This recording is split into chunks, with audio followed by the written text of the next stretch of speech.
నిర్గమకాండం 23వ అధ్యాయం 1వ వచనం, లేని వార్తను పుట్టింపకూడదు. వార్తల వాడికి దేవుడు చెప్పిన మాట, దేవుని సేవకుడిని దేవుని మాటలు చెబుతున్నానని చెప్పేవాడికి దేవుడు చెబుతున్న మాట.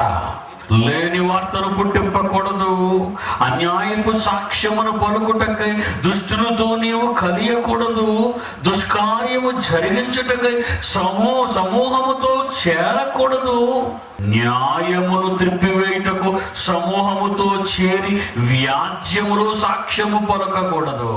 దేవుడు ఎంత బాధతో రాయిస్తున్నాడండి మాట. మాయ మాటలు, నాలుక ఉంది కదా అని, మీడియా ఉంది కదా అని, బైబిల్ చేతిలో ఉంది కదా అని నోటికి వచ్చిన ప్రతి మాట మాట్లాడడం ప్రారంభిస్తే క్రైస్తవ్యం వేలు ముక్కలైపోయిందండి. వేలు ముక్కలు. నువ్వు వేరు, నేను వేరు, నాది వేరు, నీది వేరు అనుకొని ఈరోజు క్రైస్తవ్యం కుక్కల చెప్పని విస్తరగా మారిపోయింది. కనుకనే ఒక ఇస్లాంను అనలేని వాడు, ఒక హిందూసాన్ని అనలేని వాడు ఈరోజు క్రిస్టియానిటీని దుయ్యబడుతున్నాడు. వాదించి ఒప్పించే క్రైస్తవుడున్నాడు, ఛాలెంజ్ విసిరితే ముందుకెవడు రాడు.